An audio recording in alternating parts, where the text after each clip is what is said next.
The sound is the first element that strikes us, and it is deliberately devoid of humanity. It is not a scream, nor a gunshot, nor the rhythmic thud of a falling blade. It is the metallic, dry, and pneumatic hiss of a 2-inch thick steel door being sealed against a hermetic rubber gasket. We are in San Quentin, California, in the mid-1930s. The air inside the small octagonal cabin is stagnant, but for a few precious minutes, perfectly breathable. In popular historiography, the gas chamber is often described as the Victorian method of painless execution, a form of state hygiene that masked biological horror behind a facade of chemical efficiency.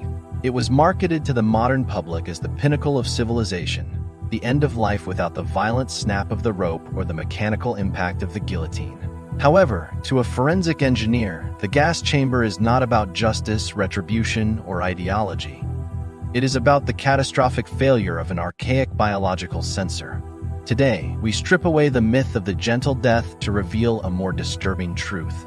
We will analyze why the human brain, a machine capable of calculating interstellar trajectories, is pathetically incapable of detecting that it is being shut down from the inside. We will dissect the physics of partial pressure and the design flaw in the mitochondria that turns oxygen into a useless spectator of its own destruction. Imagine yourself in that chair, restrained by leather straps. What would you do when you realize that every deep breath, the very instinctive act of trying to survive, is actually the trigger that accelerates your fall into the abyss? Let's dissect this. Before we dive into the molecular levels of this execution and understand how physics hijacks life, if you seek to understand the science behind history's darkest secrets with unshakable technical rigor, subscribe now to DaVinci Explains. Turn on notifications so you don't miss any of our historical autopsies. And join a community that values raw evidence over myth. To understand the technical horror of the chamber, we must abandon the simplistic concept of asphyxiation as mere lack of air, and embrace the physics of the partial pressure of gases. We enter the domain of Dalton's law. In atmospheric physics, Dalton establishes that the total pressure of a mixture of gases is the sum of the partial pressures of each individual component. Under normal conditions, oxygen makes up about 20% of the pressure we breathe. It is the fuel for our internal combustion. However, the human brain utilizes an antiquated and dangerously indirect monitoring system. We do not possess sensors for the absence of oxygen hypoxia. Instead, we possess high-band precision sensors for the presence of carbon dioxide, OCO2. Our carotid chemoreceptors and the respiratory center in the medulla oblongata are calibrated to detect the acidity caused by COCO2 accumulation. If COCO2 is being expelled efficiently, the brain erroneously assumes that the life-den support system is operational. Even if oxygen is disappearing from the mix, it is an evolutionary blind spot. When the executioner drops the sodium cyanide pellets into the sulfuric acid, he isn't changing the quantity of air available mechanically, he is hacking cellular reception. Hydrogen cyanide, HCN, rises as a mist, invisible and odorless to many, filling the volume of the chamber. The paradox lies here. Death occurs not because of a shortage of the vital element, but because of the system's fatal inability to detect that the oxygenation process has been intercepted. The body breathes deeply, relaxed by the absence of accumulated COCO2, while death flows freely into the pulmonary alveoli. The subsequent stage is what we call air hunger or craving, a biological design flaw that emerges only when the damage is already irreversible. When the victim inhales cyanide, we enter the realm of deep bioenergetics and enzymatic hijacking. Cyanide possesses a devastating chemical affinity for iron in its ferric form. Zaf3Da. It does not attack the lungs. It ignores the mechanical bellows system to target cytochrome C oxidase, complex 4 of the electron transport chain inside the mitochondria. Imagine the mitochondrion as the thermoelectric power plant of every cell in your body. Oxygen is the final electron receptor, the piece that allows the production of ATP, the energy currency that keeps you alive. Cyanide handcuffs this power plant. It blocks the oxygen binding site, preventing the cell from utilizing the fuel that is right there, present and abundant in the circulating blood. This is why, in autopsies of cyanide victims, we find a macabre phenomenon. the venous blood appears bright red, almost identical to arterial blood. The blood is saturated with oxygen, but the cells are starving in the midst of plenty. This is called histotoxic hypoxia.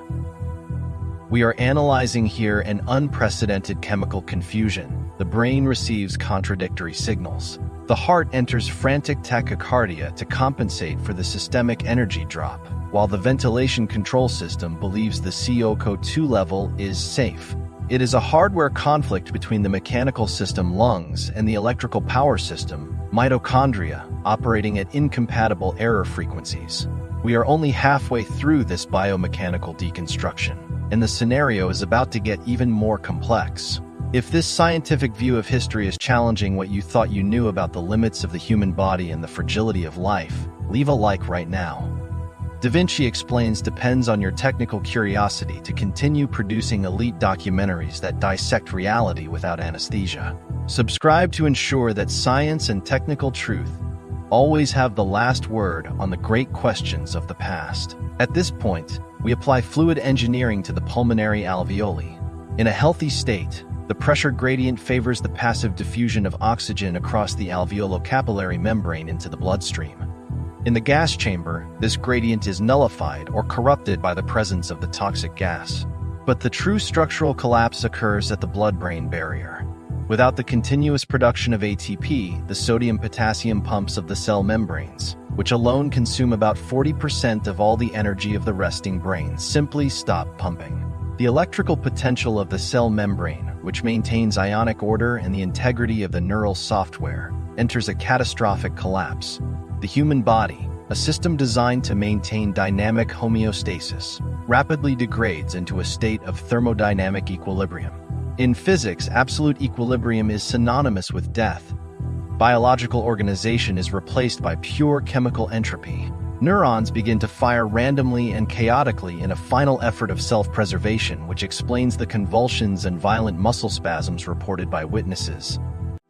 This is not classic muscle pain, but a massive neural short circuit. The silence characteristic of the gas chamber, so praised by the executioners, is empirical proof that our survival mechanisms were bypassed by the physics of gases. We are high-performance machines operating with obsolete monitoring systems, inherited from ancestors who never had to deal with the manipulation of atmospheric partial pressure in enclosed spaces. We now investigate the final neurochemical outcome, the system's last act. Systemic hypoxia and enzymatic intoxication trigger vivid hallucinations and temporal distortions as the cortex attempts to process the critical system error. The brain, in a desperate, futile, and final effort, dumps all its neurotransmitters at once in a final wave known as anoxic depolarization, the wave of death. The individual loses coordination, the sense of selves into the chemical mist of cyanide, and the central processor finally shuts down forever. The technical tragedy lies in the fact that even at the moment of total structural failure, the body continues to try to perform its primary function.